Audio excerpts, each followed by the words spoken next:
Shigyus são habilidades concedidas imediatamente a todos os jogadores que fazem parte do Darwin's Game. Ela é dividida em diversos tipos e associadas a diferentes ranks, sempre do mais fraco ao mais forte, sempre do mais comum ao mais raro.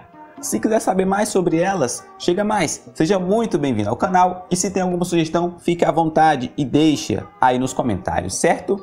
Lembrando que esse é um canal novo, então todo inscrito, todo like é ainda mais importante. Por isso, se gostar do vídeo, dá essa força. Um salve para o Pen que sugeriu esse tema, então vamos nessa!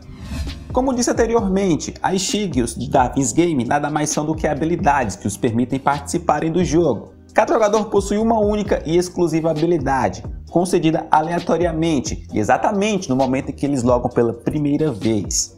Apesar de serem todas diferentes, muitas vezes as Shigyus possuem algum ponto em comum, e foi justamente pensando nisso que o sistema de classificação foi criado, para minimamente orientarem os jogadores, tanto novatos quanto os mais veteranos, que tipo de oponente eles estariam enfrentando, melhorando não só a estratégia que eles poderiam utilizar naquela batalha, mas também deixando o confronto ainda mais interessante, principalmente para os espectadores.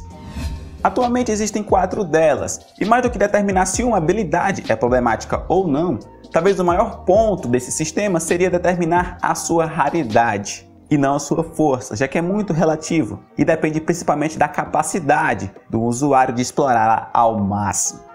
75% das Shigyus são consideradas de ranking animal, afinal elas são capazes de ou transformar o corpo do usuário total ou parcialmente em algum animal, ou podem aguçar seus sentidos de alguma forma, como por exemplo o olfato e a audição, no caso de um cachorro, ou uma visão mais aguçada, no caso de uma águia. 20% são do ranking sobre-humano. Aqui falta um pouquinho mais de informação para podermos entendê-las melhor. Tudo porque dentre as 4 classes, essa seria a que mais possui habilidades únicas. Porém, talvez faltar algum tipo de energia do corpo no seu adversário seria um bom exemplo, pelo menos para mim. 4% delas são do rank Deus, e como o próprio nome descreve, as Shigyus aqui são tão poderosas que, sabendo utilizá-las corretamente, outros jogadores podem considerar o usuário como um deus de tão apelão. O ponto em comum dessa habilidade seria a telecinese, como o da nossa querida Shuka, ou do Wang, mas por ser bem rara, até hoje não foram vistas muitas variações. Mas será que tem alguém por aí que acredita que alguma muito mais poderosa pode aparecer? E por fim, mas não menos importante, 1% são consideradas do ranking mítico, e recebe esse nome justamente por alguns jogadores duvidarem de tal Shigyu realmente existir. Elas são tão únicas que, bem, fica difícil imaginar como alguma outra desse tipo poderia ser, mas pelo menos temos um ótimo exemplo, que seria do nosso protagonista, o Kaname, que imita e muito com a sua clonagem. Um fato divertido que vale a pena mencionar sobre essa classificação é que muitas das Shigyus fazem referência ao seu respectivo ranking pelo seu nome. Geralmente, se não associadas diretamente, possuem uma referência no kanji, na forma que ela seria escrito em japonês. Bom, já falamos o que são algumas das suas principais características, porém ainda tem mais. Faltam seus tipos, que atualmente estão divididos em 5 categorias. Começando com o tipo telecinético, que como o próprio nome diz, essa Shigyu dá ao usuário o poder de manipular materiais ou objetos específicos, que podem variar do corpo do próprio usuário, de outras pessoas ou de apenas objetos. O melhor exemplo é a habilidade da Shuka, de nome Rainha de Espinhos. Ela permite que a Shuka controle objetos parecidos com fios, como correntes, que é o tipo de objeto que ela está mais acostumada a usar. Porém, muito mais do que controlá-los, elas podem fazê-los vibrar continuamente de uma forma que qualquer parte que encostar em seu adversário pode feri-lo com muita facilidade. Ou seja, com um único ataque a batalha já pode estar decidida.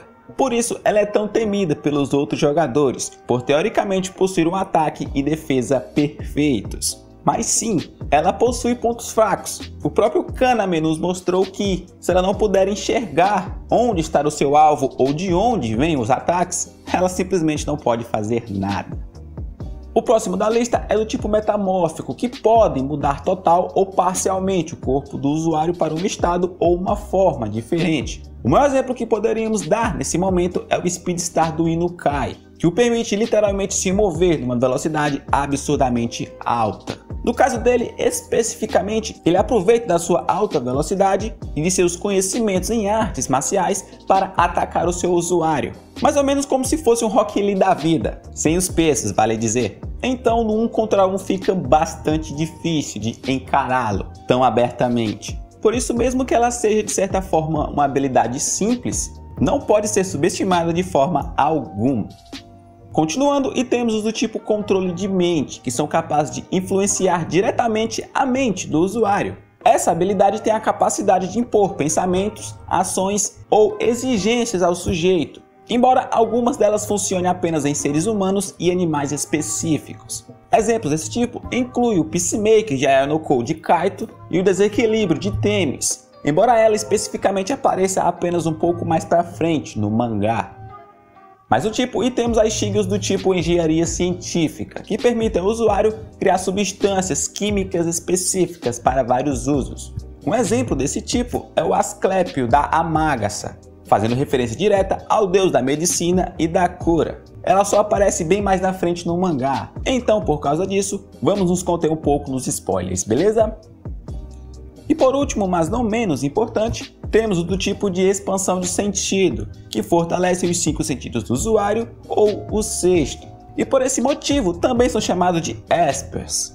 Exemplos dessa habilidade incluem o Verdade ou Mentira, de Maesaka Ryuji, e o Laplace, da Kashiwagi Ren, que como vimos no anime faz referência direta ao demônio de Laplace. Assim, ela pode permitir que Aren saiba a localização exata do momento dos objetos ao seu redor, e é capaz de calcular como eles se moverão com base nessas informações, permitindo basicamente que ela preveja o futuro. E além dos seus cálculos habituais, ela também é capaz de usar o Laplace em si mesma, permitindo que ela entre em um estado profundo de pensamento, retratado como se ela estivesse debaixo d'água. E vem justamente daí o apelido dela, de analista, já que ela pode adquirir todo tipo de informação sobre quem quer que seja, até mesmo de bebidas, permitindo que ela saiba absolutamente tudo, tudo mesmo. Inclusive se algum tipo de veneno foi misturado, ou todas as características físicas de uma certa pessoa, ou seja, ela é roubada pra caramba. E é isso, galera, o vídeo de hoje fica por aqui, espero que vocês tenham gostado. Se curtiram, já sabem, né? Eu fico por aqui, um grande abraço, valeu, falou e até a próxima!